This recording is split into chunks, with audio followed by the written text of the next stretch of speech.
सभी दर्शकों को मेरा नमस्कार। जनता की आवाज़ की तरफ से देख रहे हैं सभी दर्शक, क्रांतिवीर पत्रकार मदन लाहौरिया के साथ चर्चा बुलंद है कि तारीख पे तारीख, तारीख पे तारीख। जनता की आवाज़ के बुलंद आवाज़ कार्यक्रम में हम हैं आपके साथ।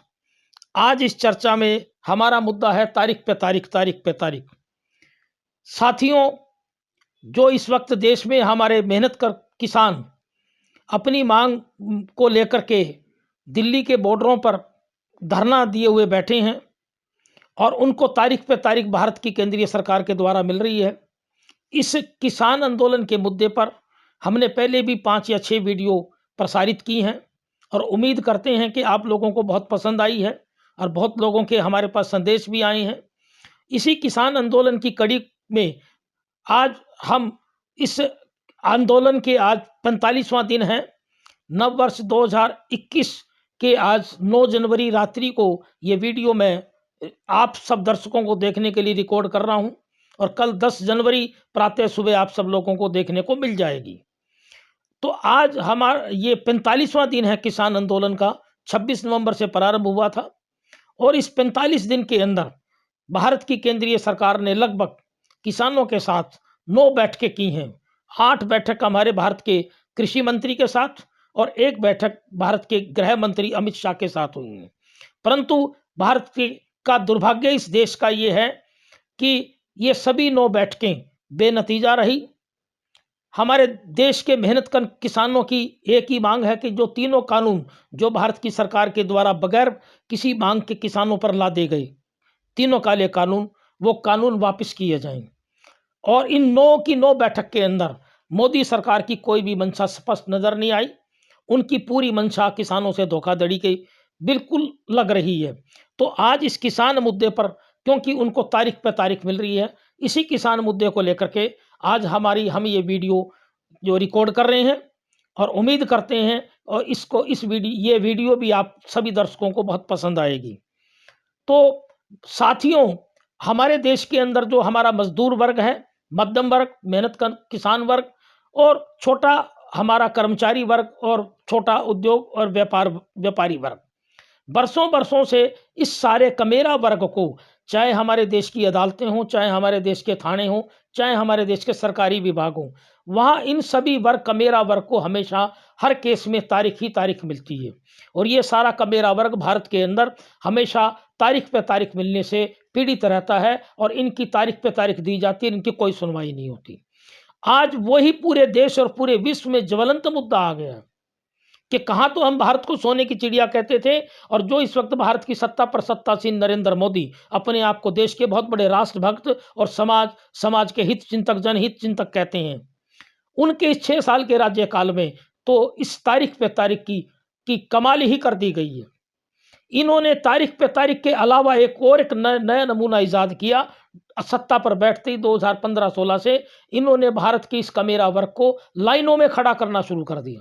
जो कागज कभी देश में लादे नहीं गए थे, वो कागज और वो कार्ड बनाने के लिए हमेशा नए नए फार्मूले लेके आए और भारत का ये पूरा कमेरा वर्ग अपने काम धंधे छोड़ करके लाइनों में लग के हजारों लोग, लाखों लोग मर चुके हैं।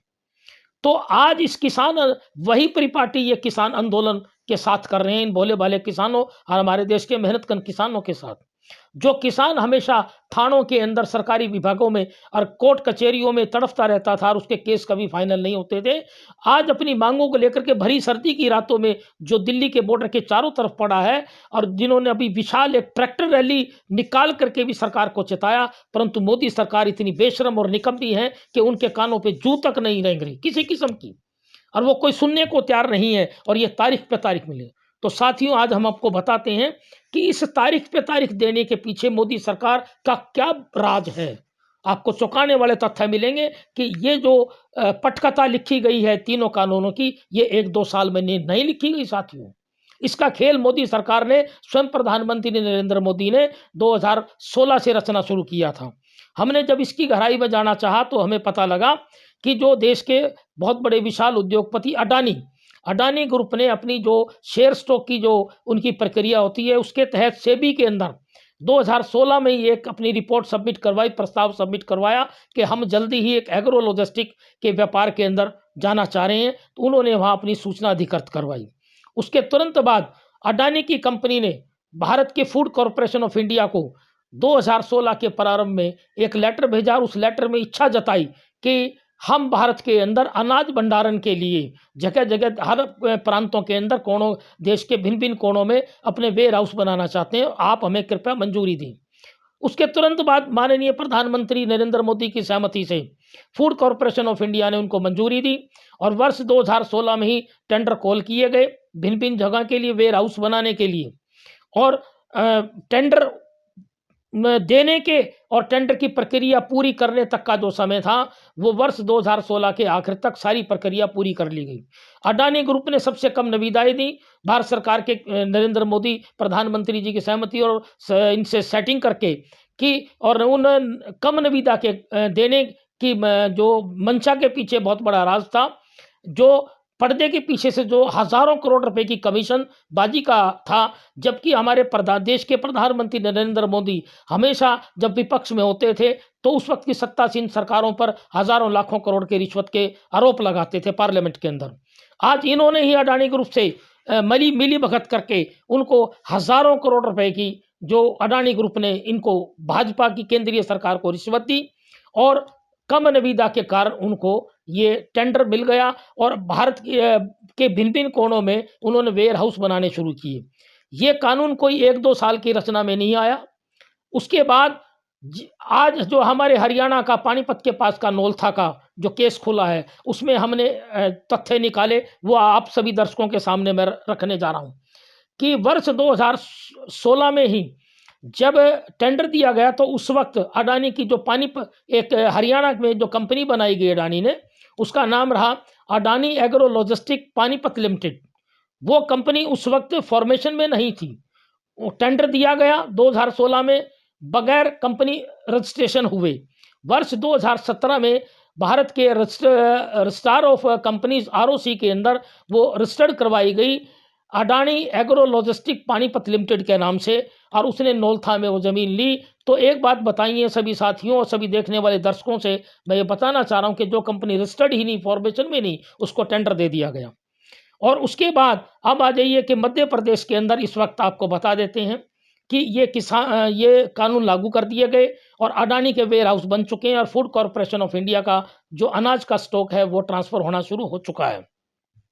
तो बंधुओं कि जब इतना बड़ा घोटाला ये राज है, इसलिए भारत की केंद्रीय सरकार किसानों की बात नहीं मान रही, क्योंकि हजारों करोड़ रुपए की रिश्वत की डील अडानी के द्वारा हजारों करोड़ रुपया भारत की मोदी सरकार को रिश्वत के तौर पे दिए जा चुके हैं। इस बात की सारी परतें खुलनी शुरू हो चुकी हैं। अब आए कि जहां इतना बड़ा आंदोलन, आज विश्व का सबसे बड़ा आंदोलन खड़ा हुआ है, भारत की केंद्रीय सरकार, मोदी सरकार इस आंदोलन को बदनाम करने के लिए भिन्न भिन्न हथकंडे अपना रही है। इसीलिए उनको तारीख पे तारीख दी जा रही है, इनको 2 फाड़ और 4 फाड़ ये आंदोलन फेल करने की साजिश। इसका एक आंदोलन का पहलू जरूर हम आपको बता रहे हैं।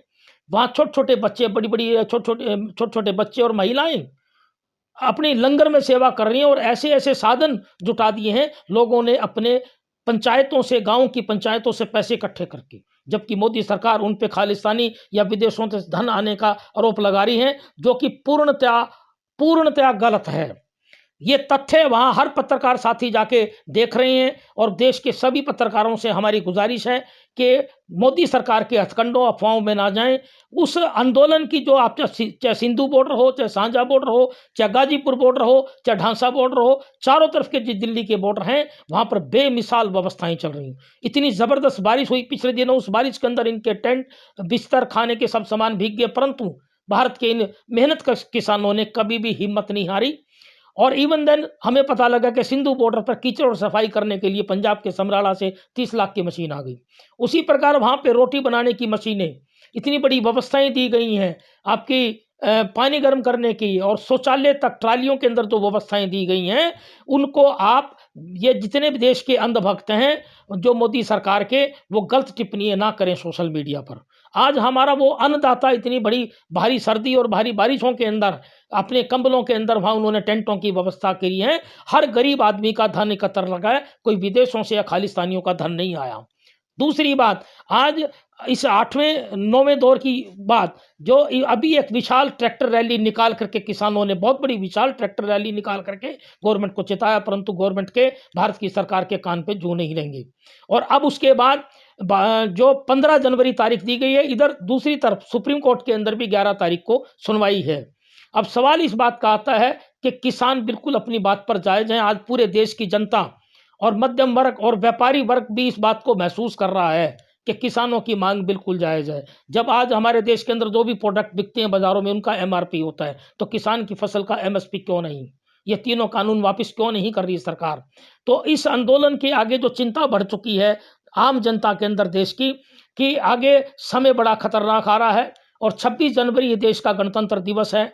और किसानों का जो लोग एक हमारी सृष्टि की एक और रचना है कि जब एक देश के अंदर कंगाली और भुखमरी आ जाती है, जो हमारे देश के प्रधानमंत्री नरेंद्र मोदी की गलतियों से आई हैं, उनके गलत फैसलों से आई हैं, तो वो भूखा आदमी लड़ाई पे उतारू होता है। तो आज जो किसान हमारे इतने समय से हैं कि कल को ऐसा अंदेशा है, होने वाला है देश के अंदर, कि यह भाजपा की केंद्रीय सरकार ही हमारे देश की भिन्न-भिन्न वर्ग और जाति और धर्मों के अंदर गृह युद्ध के आसार लेना चाह रहे हैं। और हरियाणा के अंदर इस वक्त हमारे मुख्यमंत्री जो कामला गाँव, करनाल के कामला गाँव में एक महापंचायत करने जा रहे हैं, वो इस हमारे धर्म और किसानों को बाँटने की एक रणनीति का हिस्सा है। और अब किसानों ने भी और आम जनता ने भी कसम खा ली है, हरियाणा के हर जगह भाजपा के विधायकों, सांसदों और कार्यक्रम का बहिष्कार होना शुरू हो चुका है। और जनता की मांग है, और किसान, पूरे देश की जनता की मांग है कि भाजपा के हर विधायक, सांसद का, हर कार्यक्रमों का हर जगह बहिष्कार किया जाए और मुंह तोड़ जवाब दिया जाए। तो इस वक्त देश एक बहुत बड़े किसान आंदोलन और को देखते हुए, और मोदी सरकार की बदनीति को देखते हुए, हम को एक आशंका नज़र आ रही है, जो हम आज हमारे चैनल के माध्यम से सभी दर्शकों से गुजारिश करना चाहते हैं कि आप किसी प्रकार की अफवाहों में, अंधभक्ति में ना बहें। ये देश बहुत बड़ा गंभीर संकट में है, और अन्नदाता के लिए ही आप प्रार्थना करें कि भारत की सुप्रीम कोर्ट और केंद्र सरकार इनकी मांगों को माने। और आज हम इस बात को रखते हुए आपके समक्ष इस बात को रख रहे हैं कि देश सिस्टम गंभीर संकट में है, और किसी भी हमारे धर्म जाति के आपका आपस का भाईचारा खत्म ना करें। तो आप हमारे सभी दर्शकों से उम्मीद करते हैं कि हमारी इस वीडियो को भी आप ज़्यादा से ज़्यादा पसंद करेंगे, और अगली वीडियो के इंतजार में हम आपसे फिर मिलते हैं। जय हिंद, वंदे मातरम। सभी दर्शकों को मेरा नमस्कार।